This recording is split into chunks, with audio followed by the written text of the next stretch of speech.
We are Funk Motorsport, your heat management specialists. Based in the UK, we strive for perfection, developing thermal products trusted by professional race teams and drivers worldwide. Performance, protection, reliability.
Tarmac Sports.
We're at the NEC for round 4 of the British Drift Championships 2019. This year's championship is the tightest yet, with the last round seeing the third driver of the season take the top spot of the podium. Carl Farrar made an impressive move from just 9 points in Driftland to first place in Teesside. With 3 rounds remaining and just 17 points separating the top 3 drivers, the championship is still anyone's to take. Who is ready to risk it all and be the highest roller at the NEC?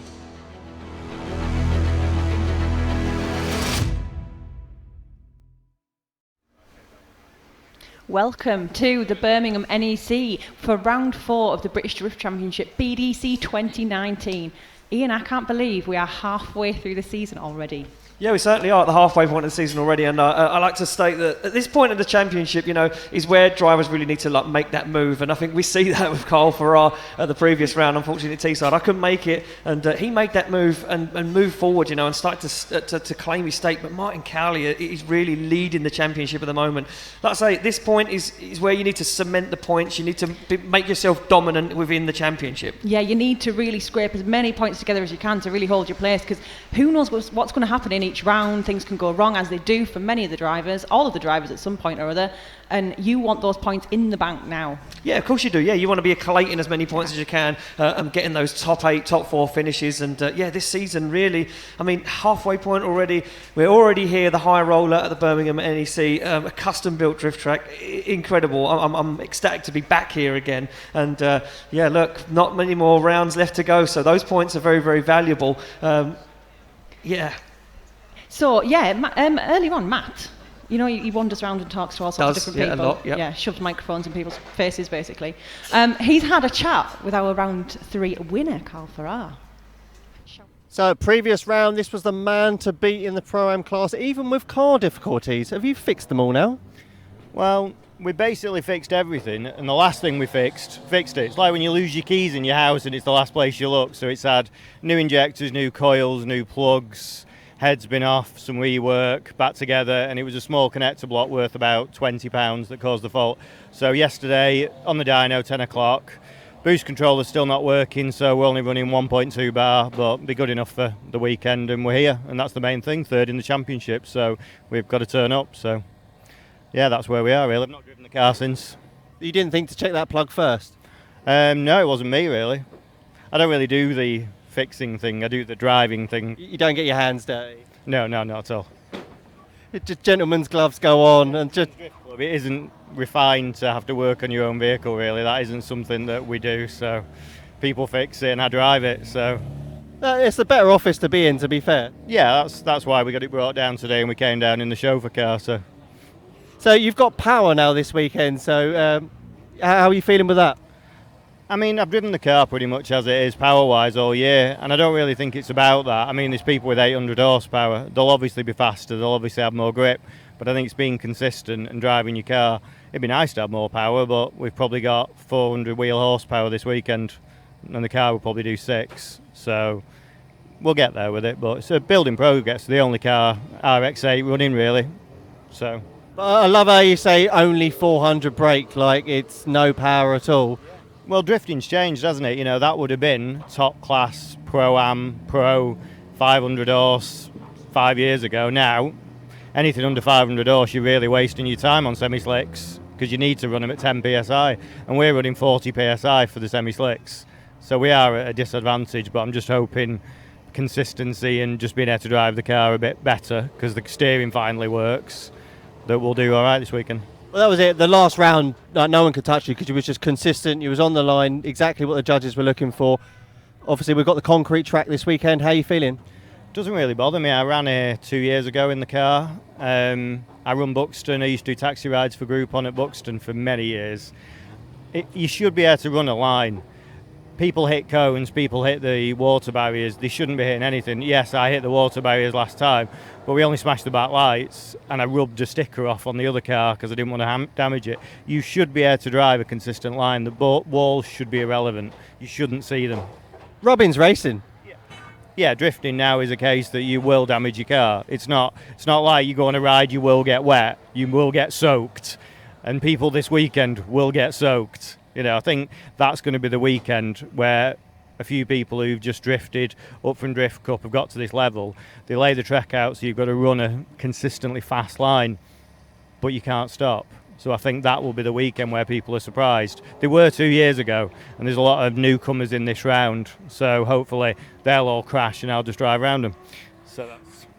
Well, we're excited to see you out there. Go and burn some rubber. Thanks, Matt.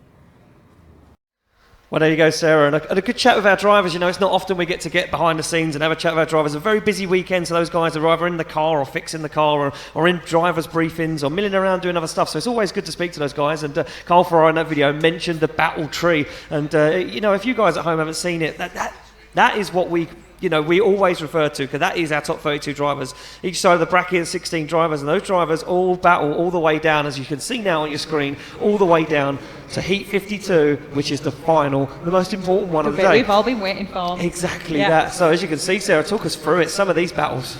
Right, so we've got Hayden versus Chopin, that's going to be an interesting one. Well, yeah, so he was going really strong this morning, but it was a few little slip-ups. Yeah, first place qualifier, obviously battles Yeah. 32nd place qualifier. So Damien Chopin, he qualified 32nd place, so he barely made it into the show. He now has to battle the guy who qualified first, the most consistent, fastest line out there.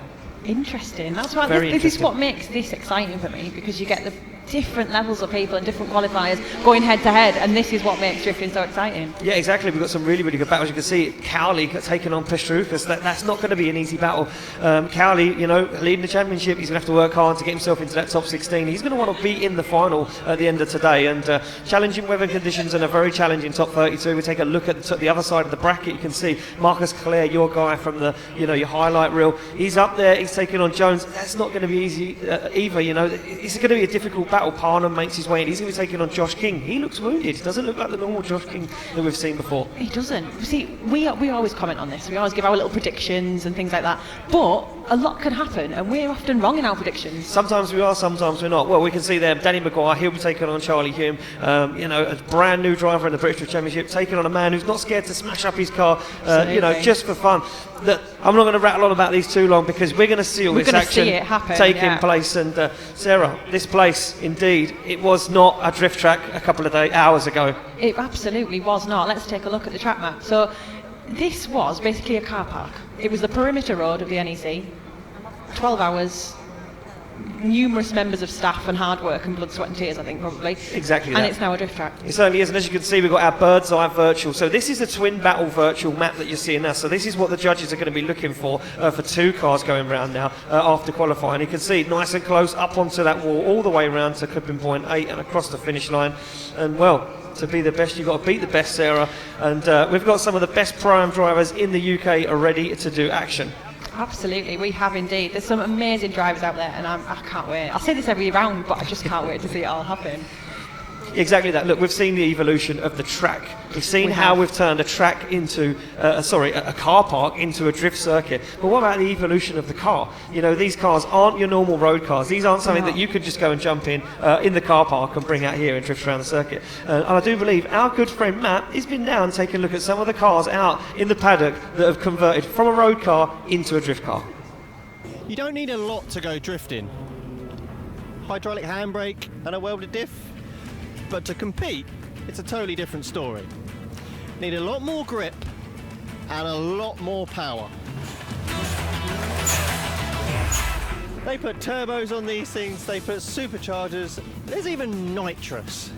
Most of these cars are running an average of between 600 and 800 brake horsepower. Some, like this one, even 1,000 brake horsepower.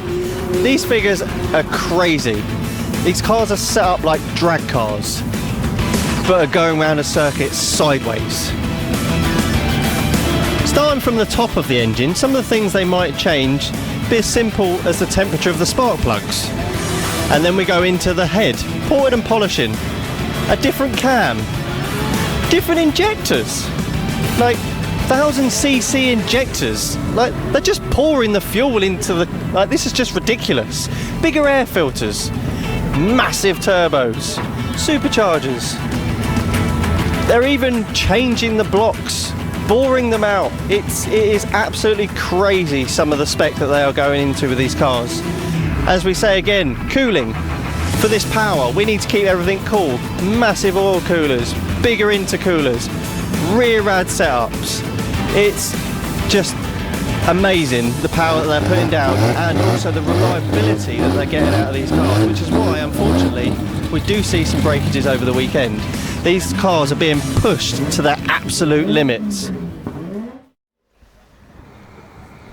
Well, there we go, Sarah, and that's the evolution of not only our track here at Birmingham, but the cars that we see on our paddock. And well, talking about cars, it looks like we are ready to kick off top 32 action here for Pro-Am competition at round 4 of the British Drift Championship. I'm excited. You're always excited to see some drifting. Always. Especially when it gets down to the battles. This is the business end of the deal, because this isn't, you know, we always say qualifying is the formality. We have to get through that. We have to whittle down 45 drivers into 32. This is now where it gets serious, because every single battle that we see come out, the guys that win the battles, they'll be progressing on top 16, grade 8, top 4, and then eventually the final, where we will see somebody stand on the top step of the podium.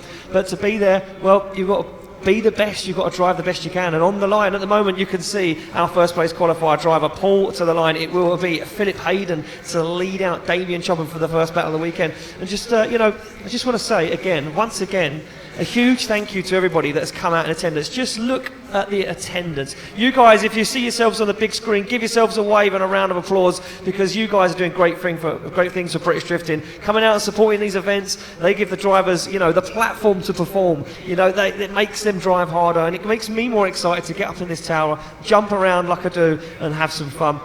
I'm getting the thumbs up from my start line marshal, Toby, who's looking at me eagerly to send the first car. He's ready to go. The judges are ready to go. But first, Toby, I need to ask that all-important question. Birmingham, are you ready to kick off your top 32? I think they are, Sarah. I think they're warming up. They're warming up. Toby, let's get this show on the road. And up first, as we said, Philip Hayden will lead out Damien Chopin for a spot in the top 16. Start line marshal Malks gets them underway, Sarah. And here we go. Prime competition is live. Look at this, Chopin onto the back bumper already. Weather conditions unchanged. The rain still beating down. And Philip Hayden throwing that car on that perfect qualifying line. Now, Damien Chopin not doing a bad job. Not got bad proximity here for Chopin. He's just lost a little bit. Oh, but big understeer, and into the wall goes Philip Hayden. And in a turn of events, that quickly, Hayden takes himself out of the show. What happened there? This is exactly what we said earlier on. So we could try and predict that Hayden would have got that because he got such a strong qualifying, and then look, it can all just change in a split second.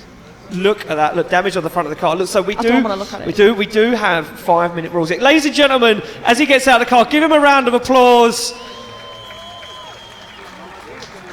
This young guy, absolutely, look, happy, still smiling with our marshal down there, Jason Slade. Look, we're going to get Philip Hayden recovered off the circuit. We're going to give him 5. We've got 5-minute rules here. Look, guys, they have a 5-minute rule. 1 5-minute rule from the beginning of top 32 to the top 4. So they've only got one of those 5-minute rules. They use that one 5-minute rule, they lose a championship point. They only get another 5-minute rule when they enter the top 4. Right. That's the rule. So he now, once he gets it back into his paddock and his team touch hands on that car, the clock starts 5 ticking, right. minutes. So Damien Chopin done exactly what he has to do, abided by the rules, finished off the run, and gone back to the start line to put out his lead run. Chopin now sits on the line. Obviously, Chopin will be reversed off the line because I'm going to say Hayden's going to call the 5-minute rule to try and get that car fixed. Hopefully, it's just cosmetic. Hopefully, it's just the wing into the wheel, the bumper onto the wheel. They're going to get that car pulled out and then back on the line. And look, for me though, I'm going to say it now. I'm going to say that's a 10-0 advantage to Damien Chopin. Yes, I mean, it's going to have to be, isn't it? Well, look, he's drove off the circuit. So give him a round of applause. He's still driving, which is excellent. Past, so hopefully, he can just give it a quick check over. And he hopefully will get straight back out after his 5 minutes. So we're just going to see if he does put off the circuit. Yeah, he certainly does. Indeed, he is going to take that car back to the paddock, and an automatic 5-minute rule will be called for Philip Hayden. So he will reverse. Or is Philip Hayden going to do what I think he's going to do? He's going to go full send, isn't he? I think he's going to go back. I think he's going to go back to the start line. I'm not sure if he is or if he isn't. Is he confident? Is it not enough damage to, I mean, look, you've got to look at it like this. If the front wheel binds on the wing and it affects the steering, look at this, ladies and gentlemen. Philip Hayden has gone straight back to the start line. Our start line marshal Malks is just going to take a quick look over it. Now he's going to assess the damage as well, because if he deems it unsafe to drive, he will give Hayden a 5-minute rule, and he'll say to him, look, you can't drive this car, you're going to have to go back to the paddock and fix it. If our start line marshal Malks, if he says, well, you know what, the wheel's not hitting the arch, nothing's damaged, there's no leaks from the radiator, just cosmetic, there's no reason you can't get out there and do some damage. But right now, Hayden, I mean, he sits with a 10-0 a deficit, and Chopin, he barely made it into the top 32. He now has been gifted maybe a wild card, a possibility to get inside the top 16. Quite possibly, but it is all fair in love and war, isn't it? That is how it goes. This is it, and what a turn of events. What a turn of events. I told you, we can't predict it. You couldn't predict it. You could not predict it at all. So we're just going to have a word down there. You see our cameraman down on the start line trying to get, see if we can have a glimpse. I want to have a look at the damage. I don't. Yeah, I want to have a little look. I really see like how bad them. it is. Is it as bad as what we think it is, or is it? Yeah. It's still not nice to look at, though, is it? So we're just waiting. I like those cars, so. We're just waiting to get confirmation from our marshals to see if that's fixable and if we are ready to rock and roll. Don't forget, if you're here in attendance and you're bored of watching drifting, there's plenty of other activities going on. I'm getting the thumbs up, ladies and gentlemen. You know what that means? That means Philip Hayden's ready to go. Again, he's going to chase down Damien Choppin. It will be Damien Choppin to lead and Philip Hayden to give chase. Now, Hayden sits with a 10-0 disadvantage, a deficit. What can he do? He's in the worst place possible to try and overturn that. He's giving Choppin some room. This could go in an inactive chase. Choppin fires it in. He's very deep now. Choppin just about keeps 3 wheels on the circuit as Hayden now navigates his way around. Big angle from Hayden as he fires into outside zone 3. Choppin not doing a bad job. Oh, an understeer again from Philip Hayden. He almost makes the same mistake again as Choppin navigates through the middle of the circuit, looks for outer zone 6, comes absolutely flying into that outer zone. Mid-track though from Choppin, but what does it matter? Oh, and the wheels completely snapped, the steering completely snapped in front of us on Philip Hayden's car as Choppin takes it across the line. I've got no words for that. I'm just that's how you kick off top 32. That is absolutely how you kick off top 32. No prediction whatsoever could have ever got that. I mean, did he have a steering problem the first time? Is that what's caused that? Because that wasn't like his qualifying. I'm just going to say, look, he probably didn't warm up the tyres enough. When you guys, we show you a shot of the start line, you see behind the guys doing burnouts and donuts and whatnot, they're getting heat in the tyres, not only the rear tyres, the front tyres. These cars run a massive amount of grip in the rear of the car to obviously go as fast as possible. The front tyres are just as vitally important to get warm as the rears. I don't think, personally, that Philip Hayden put enough heat in them front tyres. Maybe he didn't, maybe he didn't even try to attempt to warm the front tyres. Yeah. He come off the line. The initiation was fine. He got round into outer zone 3, and that's where the car understeered. Remember, that part of the track, it dips down, it falls away, it falls off camber, so that's where he's going to be carrying much speed. He understeered, the contact with the walls obviously made some form of damage, and that is it. He's tried to do another run, and whatever was damaged in the accident broke, and unfortunately, we make it unanimous. Damien Choppin, ladies and gentlemen, getting the win and advancing through to the top 16 in a complete change of what anyone could have predicted. Absolutely, happens every time, but that is why I love this, because it's kind of any man's game, isn't it? It's just, you don't know what is going to happen, and it all comes down to those 2 runs. Yeah, doesn't matter what you've done this morning now. Exactly that. Yeah, exactly that. You don't know what's going to happen. It doesn't matter what you've done earlier. The fact of the matter is how. How it plays out, and we've seen this before. Top 32 drivers knock out first place qualifiers, but not in this dramatic fashion, and not the way that I thought it was going to go. And Hayden was doing such a good job. I mean, the qualifying runs were phenomenal. They were. I mean, he absolutely topped it, didn't he? Brilliant. And I'm a bit sad to see the damage on that car. It's definitely one of my favourite models. So I'm a bit sad looking at it now. Well, unfortunately, that's going to want a little bit of a rework now after this weekend before we head to Three Sisters in a few weeks' time. Yeah. And you know what? I think Philip Hayden will go back, sit down, take a look at what happened, and learn from the mistakes he made.